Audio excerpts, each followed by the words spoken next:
Então, pessoal, dessa parte de eletrostática, um dos últimos conceitos que a gente precisa saber é a questão do potencial elétrico, tá? Matematicamente, vocês vão ver que ele é mais fácil de calcular, né? Mas a gente precisa entender o que é, tá? Então, a energia potencial, o que a gente vai ver nesse que eu vou falar para vocês agora? A energia potencial, de uma carga, de várias cargas e das superfícies equipotenciais, tá? Então, energia potencial elétrica. O que acontece, pessoal? Parem para pensar. Eu tenho uma carga positiva aqui que está produzindo um campo elétrico, conforme a gente já viu. Aí eu coloco uma carga de teste ali, né, para verificar a existência do campo elétrico. Então, no caso aqui, duas cargas positivas, essa carga aqui, ó, ela vai sofrer a ação de uma força, né? De uma força de repulsão, no caso aqui para a direita, não é? Beleza. Sabemos que força, pela segunda lei de Newton, também é massa vezes aceleração. Ela vai sofrer a ação de uma força elétrica, né? Lei de Coulomb. Mas essa força elétrica está diretamente relacionada à sua massa e à sua aceleração. Então, essa carga aqui, por menor que ela seja, ela vai adquirir uma aceleração. Se ela adquire uma aceleração, com o passar do tempo, V é igual a V0 mais AT. Ela vai adquirir uma velocidade. E um corpo em movimento adquire uma energia, né? A energia do movimento, que é a energia cinética, que é massa vezes a velocidade ao quadrado dividido por 2. Maravilha, onde que eu quero chegar? Para que o corpo tenha essa energia cinética, nós vimos que a energia não se cria nem se destrói. Ela apenas se transforma.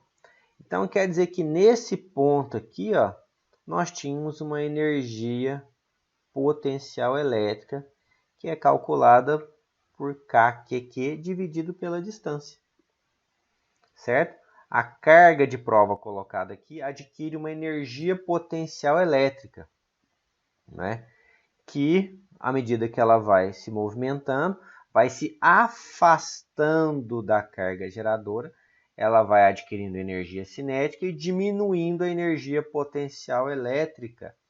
Então, como estamos aqui, nós estamos na eletrostática, nós dizemos que nesse ponto aqui nós temos um potencial elétrico que vai gerar essa energia potencial elétrica, tá?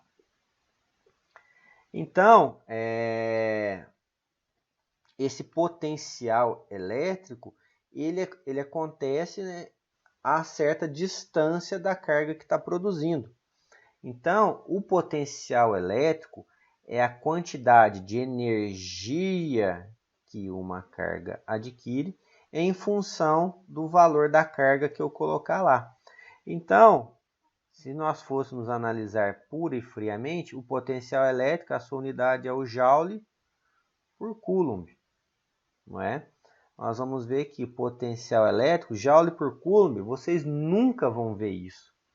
Vocês vão sempre ver a unidade V, é o mesmo, o símbolo é igual à unidade. O V é o volt.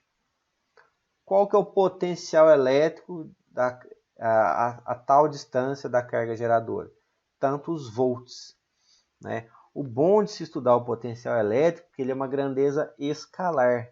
Se ele é uma grandeza escalar, ele não precisa de direção e sentido, apenas o seu valor e a sua unidade já são suficientes para, né, que a gente determine.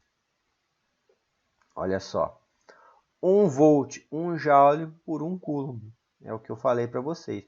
Joule por coulomb, vocês não vão ver isso, né? Vocês vão ver sempre o volt, tá? Então, pessoal, melhorando a formulação, partindo da energia potencial, que é KQQ dividido pela distância, o potencial elétrico é EP por Q. Então, vai acontecer o quê? Vai cortar esse Qzinho aqui com esse Qzinho aqui, ó. Então, o meu potencial elétrico, vocês vão anotar aí no caderno de vocês, ou grifar na apostila, V é igual a K, o nosso K de sempre, né? 9 vezes 10 a nona, vezes a carga que o está produzindo, dividido pela distância. A diferença para o campo elétrico é que a distância não é ao quadrado, não pode esquecer disso. Tá? Ele varia diretamente com a distância, inversamente proporcional à distância, só que sem estar ao quadrado. Vejam só. Tá aqui a sua... volta lá, volta lá. Voltando aqui. Tá? O Obrigada. K, vamos lá. Então aproveita para anotar bonitinho aí. Ó. O K é o 9 vezes 10 a nona. O Q é a carga que produz esse potencial. A carga, a unidade dela é o Coulomb, né? E o D é a distância que eu estou calculando. Essa distância aqui, dada em metros. Certo?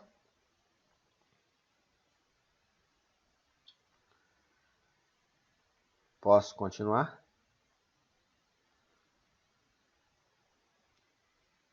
Espera aí rapidinho. Certo.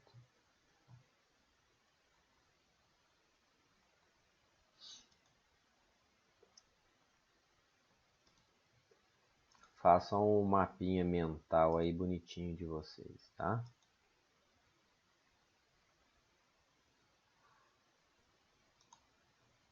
Esse V que tá entre parênteses é o quê, Hugo? É o V da unidade, importante ter perguntado, que é o volt. A unidade do Tá, obrigada. potencial elétrico é o volt, tá bom?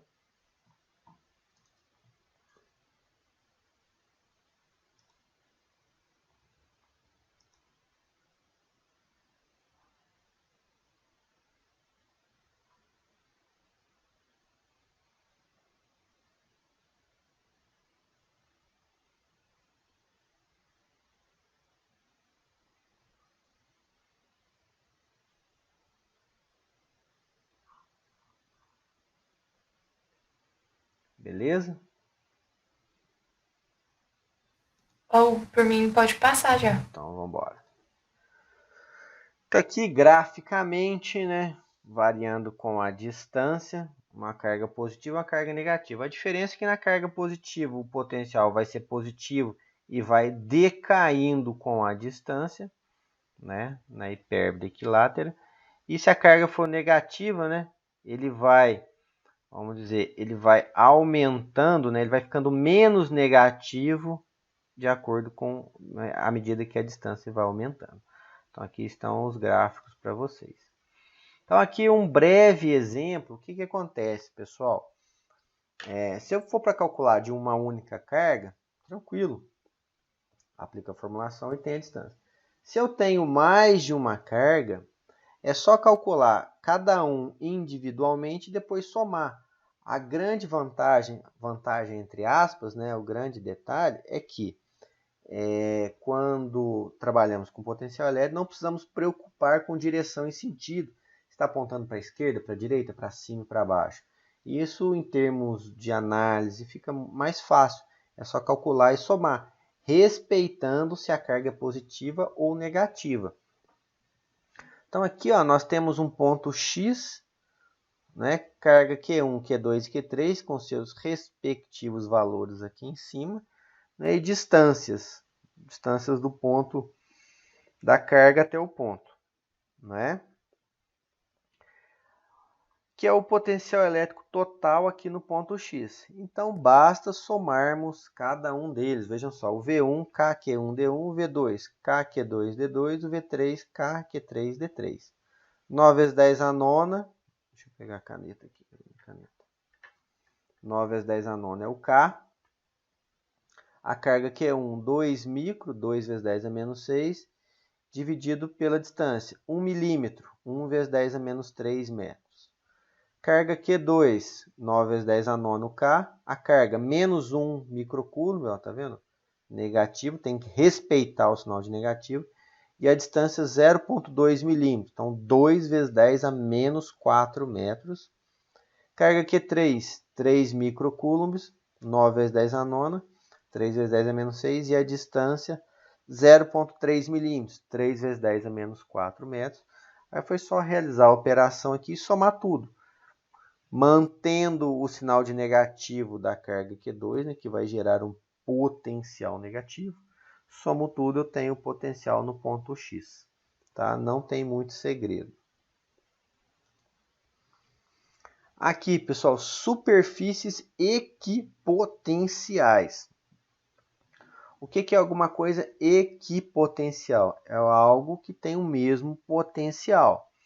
Então, se eu tenho uma carga aqui no centro que está produzindo, gerando um potencial elétrico na região ao redor, se eu fizer um círculo de mesmo raio, né, ou mesma distância, em qualquer ponto desse círculo aqui, ó, eu tenho o mesmo potencial elétrico.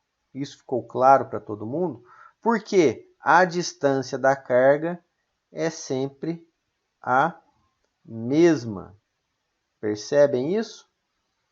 Potencial no ponto A é o mesmo no ponto B, que é o mesmo no ponto C, que é um potencial V a ser calculado, em função dessa distância que é a mesma. Por isso que é uma superfície equipotencial, uma superfície que apresenta o mesmo potencial elétrico. Tá? Beleza. Vamos analisar o seguinte agora. Uma carga positiva. A carga positiva, o que acontece? Quanto mais próximo dela, maior é o potencial. Por quê? V é igual a K, Q por D. Quanto menor o D, maior o potencial. Então, no ponto A, o potencial em A é maior que em B, que é maior que em C. Né? Porque o ponto A está mais próximo que B, que está mais próximo que C, para uma carga positiva. Para uma carga negativa, então, ele vai ser mais negativo em A, ou seja, ele vai ser menor em A, certo? Então, por isso que para uma carga negativa, à medida que eu afasto, o potencial vai aumentando. Ele vai ficando menos negativo, né? Então, ele vai ficando maior. Dá para entender isso aqui? Perceberam a diferença? Na carga positiva, quanto mais perto, maior. Na carga negativa, quanto mais perto, menor. Certo? Em função do sinal da carga geradora. Aqui, pessoal, nós já vimos isso, né, na questão do campo elétrico, as linhas de campo, né? Saem da carga positiva e vão para a carga negativa. As linhas são sempre paralelas, né? E nunca se cruzam, percebam. Quanto mais linhas saindo ou chegando, maior é o valor da carga em questão, tá? E aqui representado de azul pontilhado aqui, ó, as superfícies equipotenciais de cada uma das cargas. Podem perceber aqui. E assim terminamos.